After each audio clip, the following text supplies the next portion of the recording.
Bismillahirrahmanirrahim. Wassalatu wassalamu ala rasulihil karim wa ala alihi wa ashabihi ajma'in wa ala man tabi'ahum bi ihsanin ila yaumiddin. Mawa'izu Hudzaifah bin al-Yaman radhiyallahu an. Qawluhu radhiyallahu an fi mayyit al-ahya. Akhraj Abu Nu'aym fi al-Hilyati an Abi Tufail annahu sami'a Hudzaifah radhiyallahu an yaqul Ya ayuhan nas. Boleh. An Abi Tufail annahu sami'a Hudzaifah radhiyallahu an yaqul Ya ayuhan nas ala tas'aluni fa inna an-nasa kanu yas'aluna Rasulullah sallallahu alaihi wasallam 'anil khair wa kuntu as'aluhu 'anil syarr afala tas'aluna 'an mayyitil ahya' فقال إن الله تعالى بعث محمدا صلى الله عليه وسلم فدعا الناس من الضلالة إلى الهدى ومن الكفر إلى الإيمان فاستجاب له من استجاب فحيي بالحق من كان ميتا ومات بالباطل من كان حيا ثم ذهبت النبوة فكانت الخلافة على منهاج النبوة ثم يكون ملكا عضودا فمن الناس من ينكر بقلبه ويده ولسانه والحق استكمل ومنهم من ينكر بقلبه ولسانه كافا يده وشعبة من الحق ترك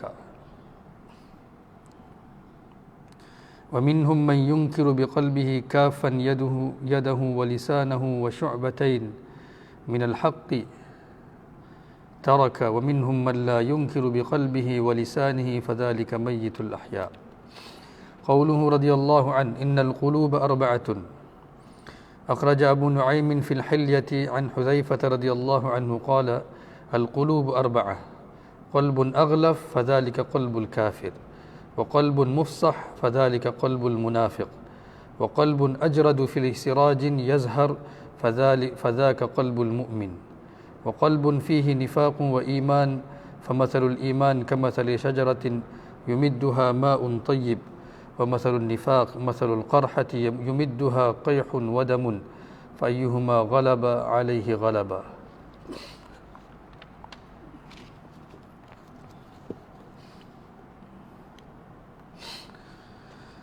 Nasihat Sayyidina Hudzaifah bin Yaman radhiyallahu anhu. Abu Tufail rahmatullah alaih berkata bahawa aku mendengar Hudzaifah radhiyallahu anhu berkata, iaitu beliau berkata ini selepas wafatnya Rasulullah sallallahu alaihi wasallam di zaman tabi'in, bukan di zaman Rasulullah sallallahu alaihi wasallam, selepas itu beliau berkata, wahai manusia, wahai kawan-kawanku, kebiasaannya orang akan tanya Rasulullah sallallahu alaihi wasallam berkenaan dengan kebaikan, tetapi aku akan tanya juga baginda sallallahu alaihi wasallam berkenaan dengan perkara yang buruk. Kamu tidak mahu mengetahui, tidakkah kamu mahu mengetahui berkenaan orang-orang mati daripada kalangan orang-orang hidup, maksudnya mayat-mayat daripada orang-orang yang hidup. Tidakkah kamu mahu mengetahui orang-orang yang mati daripada kalangan orang-orang yang hidup? Maksudnya dia hidup tapi dia bukan hidup, dia mati, dalam dia adalah seolah-olah mayat lah. Maka dia berkata, sesungguhnya Allah Subhanahu wa taala telah utuskan Nabi Muhammad sallallahu alaihi wasallam, dan Nabi Muhammad sallallahu alaihi wasallam telah keluarkan manusia daripada kesesatan kepada hidayah dan telah bawa mereka daripada kufur kepada iman. Siapa yang Allah Subhanahu wa taala telah menentukan kebaikan untuknya, dia telah menerima dakwah Nabi sallallahu alaihi wasallam, dan mereka yang mati telah hidup kembali dengan menerima dakwah Nabi sallallahu alaihi wasallam, dan mereka yang hidup kerana mereka hidup berterusan di atas kebatilan, mereka telah mati. Maksud hati mereka telah mati. Dan Rasulullah sallallahu alaihi wasallam bersabda bahawa dengan kewafatan Nabi sallallahu alaihi wasallam, kenabian telah pun habis, telah pergi. Kemudiannya akan datang zaman khilafah di atas nehj kenabian. Dan selepas itu akan bermulalah zaman kerajaan ataupun raja-raja yang zalim. Dan siapa sahaja yang menafikan kezaliman mereka dengan hati, tangan, lidah, maka dia akan berada di atas kebenaran yang sempurna. Dan siapa yang tidak mampu menafikan dengan tangannya tetapi hanya dapat menafikan dengan lidah dan hati, maka dia akan berada dalam golongan orang yang meninggalkan satu bahagian daripada kebenaran. Dan sesiapa yang tidak mempunyai kekuatan untuk menafikan dengan tangan dan lidah, hanya dia menafikan dengan hatinya sahaja, maka dia adalah seorang yang telah meninggalkan dua bahagian kebenaran daripada agama. Dan orang yang tidak menafikan walaupun dengan hatinya, dia akan digolong dalam golongan orang yang mati walaupun hidup. Kemudian Huzaifah radhiyallahu anhu berkata bahawa hati ini ada 4 jenis. Satu adalah hati yang mana tertutup, itu adalah hati orang kafir. Kedua adalah hati yang berdua muka, itu adalah hati seorang munafik. Dan ketiga adalah hati yang bersih, yang dalamnya ada pelita yang bercahaya, ini adalah hati seorang mukmin. Dan keempat adalah hati yang penuh dengan kemunafikan dan iman pun ada. Ini jenis hati yang keempat, maksudnya di antara iman dan nifaq. Dan dia berkata lagi bahawa iman ini adalah seperti pohon yang mana dia akan subur dengan air.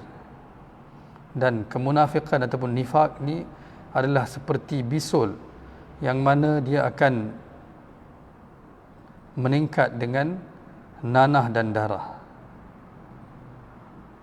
Dan siapa yang mendapat sifat lebih, maksudnya iman ataupun nifaq, maka di ke atas dirinya, kalaulah iman mengatasinya ataupun nifaq mengatasinya, maka itulah keadaan dia, sama ada dia akan digolong dalam golongan yang hidup ataupun yang mati. Tuan-tuan, Huzaifah bin Yaman radhiyallahu anhu telah ceritakan, dia kata, kamu tak nak tanya ke tentang keburukan yang bakal berlaku. Maksudnya ada di kalangan manusia ni yang mana mereka ni mati, tapi kerana Rasulullah sallallahu alaihi wasallam dakwah dan mereka terima dakwah Nabi sallallahu alaihi wasallam, Allah telah hidupkan hati mereka. Dan mereka telah berjaya daripada golongan yang tak ada apa-apa, kan, mereka hina, seperti mana Sayyidina Umar radhiyallahu anhu kata, nahnu qaum a'azzanallahu bil Islam. Kami adalah kaum yang Allah telah muliakan kami dengan Islam. Kalau tidak, kami tak ada apa-apa. Kan Abu Dzar Al-Ghifari radhiyallahu anhu berkata bahawa aku daripada kabilah yang mana kami menyara hidup keluarga kami dengan samun.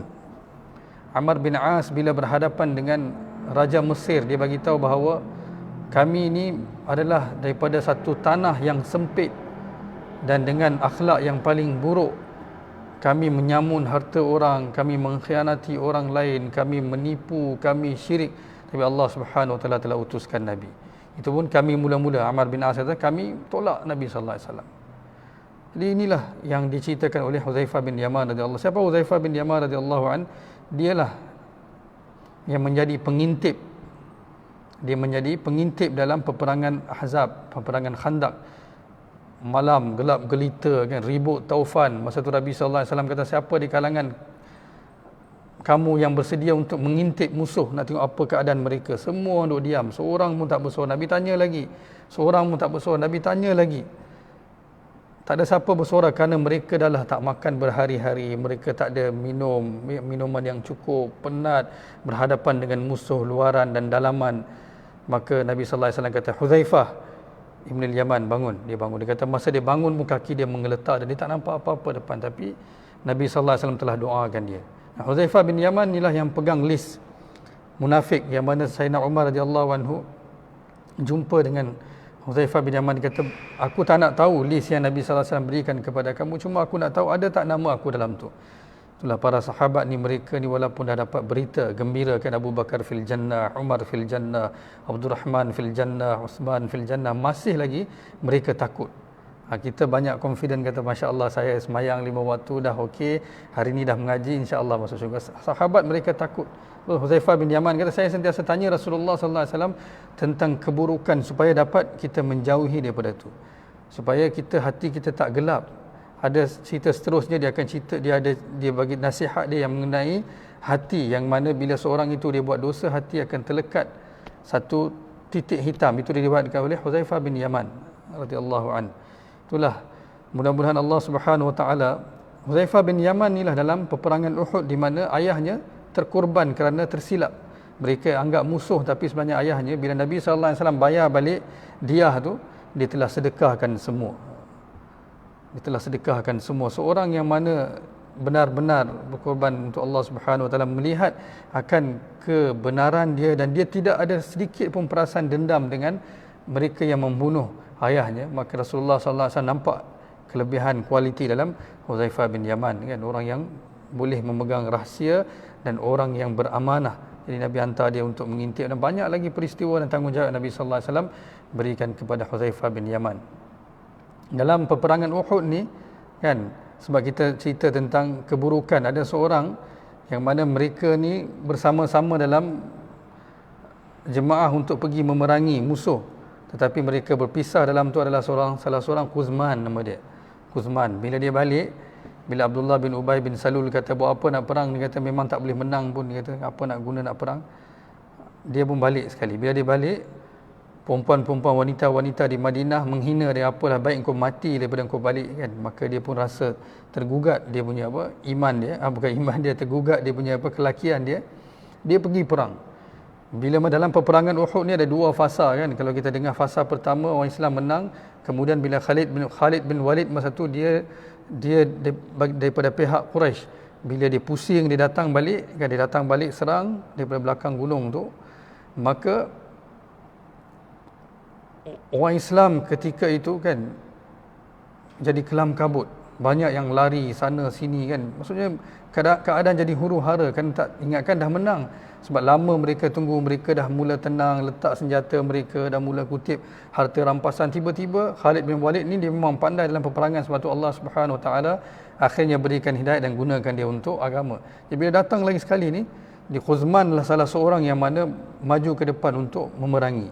Dia terus ke depan, terus dia maju ke depan, dia bunuh. Ada seorang sahabat nampak, datang jumpa Rasulullah. Ya Rasulullah, dia kata, Masya Allah, Quzman telah bertaubat kan. Dia seorang munafik, dia dah bertaubat, dan dia sekarang datang, dia sedang memerangi bagi pihak orang Islam. Nabi sallallahu alaihi wasallam kata, huwa finnar, dia dalam api neraka. Sahabat terkejut. Sedangkan bagi mereka, kalau dia dah bertaubat, kenapa dia masih dalam neraka?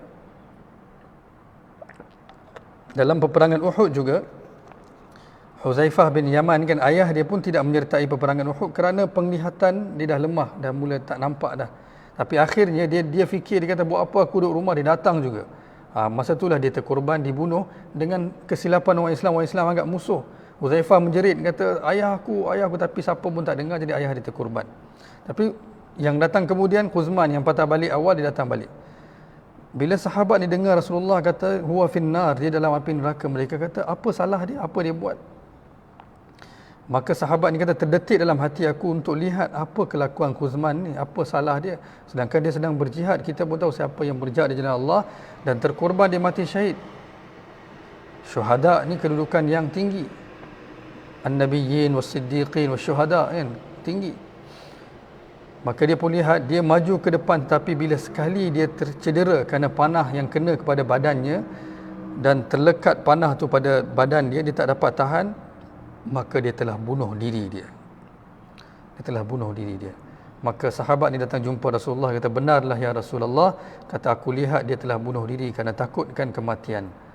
Maka Rasulullah SAW, tapi dia tanya Rasulullah, ya Rasulullah, tapi kenapa dia memerangi daripada pihak orang Islam? Kalau Allah Subhanahu wa taala nak tolak dia kan, kenapa dia tak mati di pihak sana?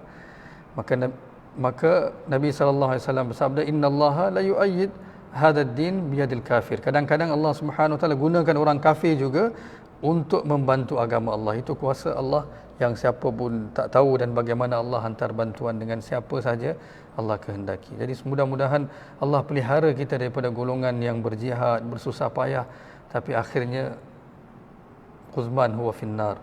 Inilah yang kita kena takut kan. Setiap sebab tu Huzaifah bin Yaman kata, saya sentiasa akan tanya kepada Rasulullah sallallahu alaihi wasallam tentang keburukan. Maka Nabi sallallahu alaihi wasallam bagi tahu perkara ini, bahawa selepas kenabian aku akan datang khalifah apa? Siapa? 4 khalifah.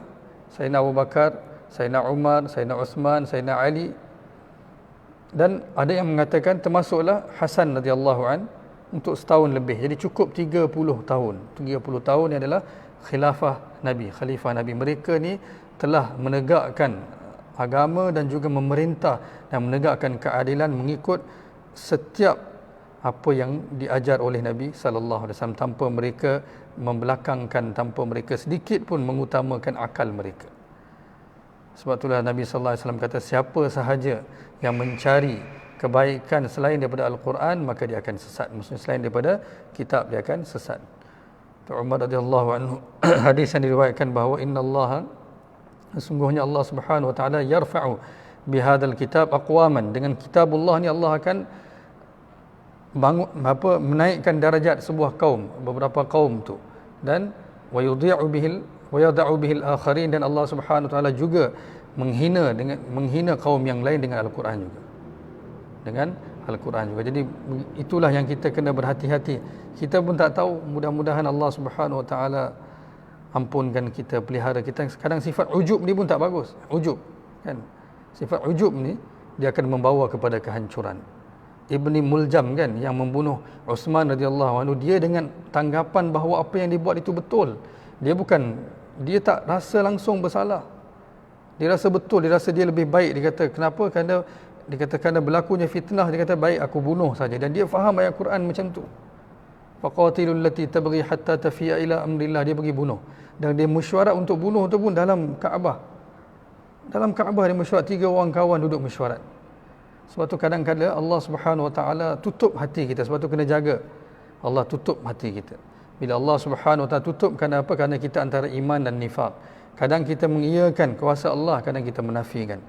Kadang kita kata benar Allah yang melakukan segala-galanya, tapi kita pun kena buat juga. Betul, kita kena buat usaha, dan usaha itu kita buat hanya saja, kita kena kata saya kena buat usaha pun hanya kerana itu adalah perintah Allah. Saya buat usaha kerana saya mentaati perintah Allah, bukan kerana usaha saya, tapi kerana perintah Allah, dan Allah sahaja yang akan buat. Dan bila berlaku keburukan sekalipun, nafikan, kata bukan kerana saya ataupun kesilapan sesiapa. Nabi kata jangan, kalau tidak terbukalah pintu syaitan. Sebaliknya katalah qaddarallahu wa ma syaa fa'al, Allah telah tentukan dan Allah buat apa saja. Kalau berlaku keburukan, Nabi kata jangan salahkan, sebab saya pergi ke situ maka saya kena ini, sebab saya buat itu maka saya kena ini. Jangan Nabi SAW kata jangan sesekali menyalahkan apa-apa dan sesiapa. Kalau tidak terbukalah pintu syaitan, kita akan mula blame orang lain. Bila kita mula blame orang lain, kita akan dihina oleh Allah Subhanahu wa taala. Nabi kata bahkan sebaliknya katalah qaddarallahu wa ma syaa fa'al. Sebagai contoh yang paling besar dalam peperangan Uhud, bila Nabi bermesyuarat, sahabat yang besar-besar mereka tak buka mulut pun. Mereka hanya taat. Tapi yang muda-muda ni semangat. Jadi Rasulullah punya pandangan adalah untuk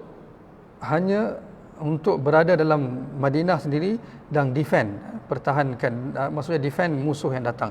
Lebih mudah sebab tempat yang structured. Tapi orang muda kata tak, kita kena keluar pergi perang dengan semangat mereka. Rasulullah SAW terima cadangan mereka. Jadi kita lihat fasa kedua orang Islam seolah-olah gagal, tetapi Nabi tak blame sesiapa pun. Nabi tak kata itulah tolak cadangan aku, nak sangat datang. Nabi tak kata apa, satu patah pun Nabi tak pernah sebut. Bahkan Allah Subhanahu wa taala telah berikan kemenangan yang besar selepas peperangan Uhud ni, kerana mereka yang datang serang Rasulullah dalam peperangan Uhud ni kebanyakan Allah berikan iman. Dan seorang yang mendapat iman adalah lebih baik daripada kita bunuh 100 orang. Semua, Abu Sufyan ketua mereka dapat, Ikrimah dapat, Safwan dapat, hidayat kan. Banyak orang yang datang, Umar bin As dapat hidayat, Khalid bin Walid yang datang dia pun dapat hidayat. Kerana dengan kita nampak seolah-olah gagal, tetapi ini kemenangan yang lebih besar daripada kalau mereka ni terbunuh. Ini Allah Subhanahu Wa Taala punya ketentuan Allah, dan Nabi tak salahkan sedikit pun. Anas radhiyallahu anhu kata, aku berkhidmat kepada Rasulullah sallallahu alaihi wasallam daripada kecil lagi, tapi tak pernah untuk sesuatu yang aku buat Nabi tak pernah kata kenapa engkau buat, dan untuk sesuatu yang aku tak buat Nabi tak pernah kata kenapa kamu tak buat. Itu sifat Nabi sallallahu alaihi wasallam. Jangan salahkan, dan mudah-mudahan Allah Subhanahu Wa Taala pelihara kita daripada segala fitnah, dan semoga Allah golong kita dalam golongan mereka yang hidup daripada yang mati hidup. Kan maksudnya Allah hidupkan balik kita, hati kita. Orang yang hatinya hidup, dia tak akan takut kepada selain Allah. Sebab dia tahu, inna salati wa nusuki wa mahyaya wa mamati lillahi rabbil alamin. Kata, hidup aku, mati aku, ibadat aku, semuanya untuk Allah sahaja. Jadi kalau hidup mati pun untuk Allah, la haula wa la quwwata illa billah. Apa nak takut kan? Fasayakfikahumullah. Dan apa sahaja Allah akan cukup. Alaihissallahu bikafin abdah. Allah tanya, tak cukup ke Allah untuk kamu? Allah sendiri jawab, fasayakfikahumullah. Ini ayat terakhir yang Sayyidina Uthman radhiyallahu anhu baca semasa dia nak kena tikam. Dia baca apa? Dia baca Quran. Sayyidina Uthman ni yang paling banyak baca Quran kan. Allah Subhanahu Wa Taala akhirnya jadikan dia asbab untuk dia kekalkan cetakan Quran, mushaf Quran yang finalize. Dibaca ayat fasayakfikahumullah, maka cukuplah Allah untuk mereka. Itu ayat terakhir dia baca. Dan mereka ni syahid pun, dibunuh pun, mereka rasa mereka berjaya, dan itulah kejayaan sebenarnya. InsyaAllah itu saja. InsyaAllah bila ada masa lagi, InsyaAllah kita akan sambung terus baca Hayatus Sahabah. Subhanallah bihamdi, subhanakallahumma wa bihamdika, nasyhadu an la ilaha illa anta nastaghfiruka wa natubu ilaik.